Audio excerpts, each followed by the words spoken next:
Good morning, students, and welcome back to Akash sir. Akash sir classes. We are operating the online classes as you know. So हमने एक chapter 4 करवाया था civics का और उसमें करवा रहे थे हम growing up boys and girls, ठीक है। तो उसमें एक पहले शॉर्ट आंसर कर लेते हैं, उसके बाद देखते हैं और क्या करवाते हैं, ठीक है। वेरी शॉर्ट आंसर है ये, तो इसको जूम कर लेते हैं थोड़ा।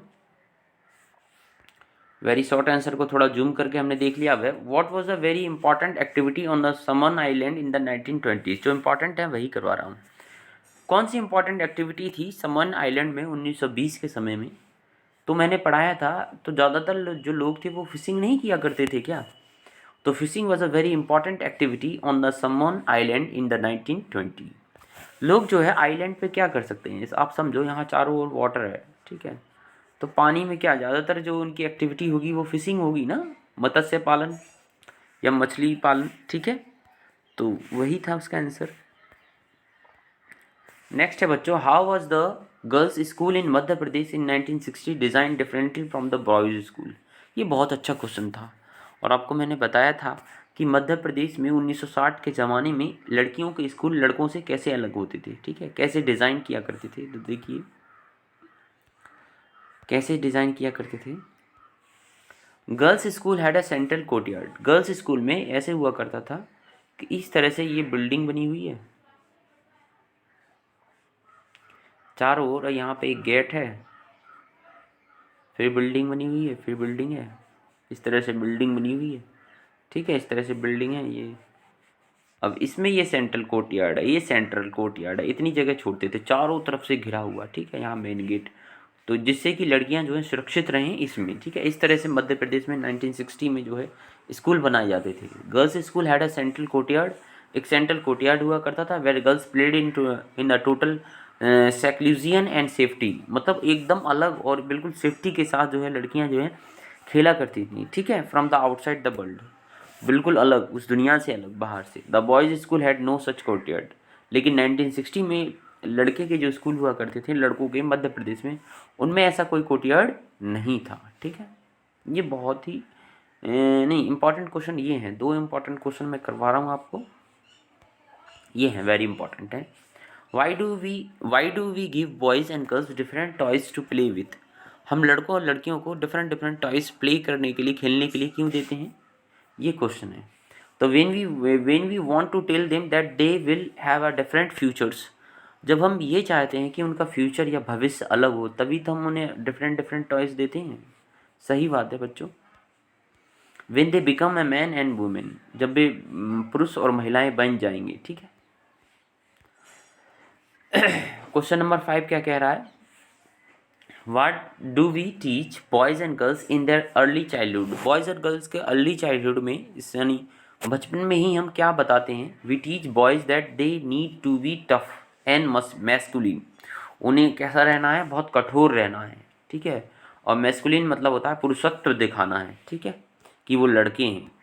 On the contrary we teach girls that they need to be soft. उन्हें कहा जाता है कि आप बहुत सॉफ्ट हो एंड माइल्ड हो, आप बहुत सॉफ्ट रहो, आप बहुत माइल्ड रहो। इस तरह से जो है डिफ्रेंशिएशन तो हम बॉयज़ एंड गर्ल्स में अपने बचपन में ही पैदा कर देते हैं, तो आगे जाके तो उनके जीवन में डिफ्रेंशिएशन रहेगा ही ना।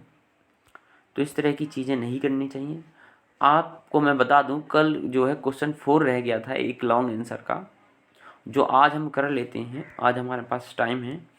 क्वेश्चन 4 कल का जो है, if you have someone working as a domestic help in your house or locality, talk to her and find out a little bit more about her life।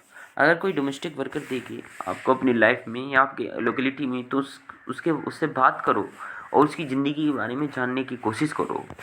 Who are her family members, उसके family member में कौन कौन है। Where is her home, उसका घर कहाँ है। How many hours does she work, वह कितने घंटे काम करती है। How much does she get paid, उसे कितने पैसे मिलते हैं। Right A small story based on these details. जो आपको ऊपर डिटेल्स प्रोवाइड की गई हैं उसके बारे में एक स्टोरी लिखी है बच्चों, ठीक है।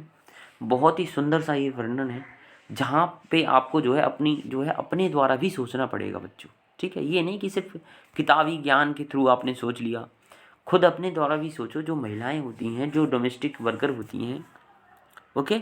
या फिर जो वर्कर होती हैं, पता है उनसे क्या किया जाता है, उनसे ज़्यादा घंटों काम, ज़्यादा टाइम तक, ज़्यादा टाइम यानी ज़्यादा आवर्स तक काम करवाया जाता है, ज़्यादा घंटे काम करवाया जाता है, लेकिन उनकी जो वेजेस है ना, जो उनकी वेजेस है, जो उनकी मजदूरी है, वो कैसी है, वो कम है। ठीक है, इस तरह की जो चीज़ें हैं हमारे देश में व्याप्त हैं।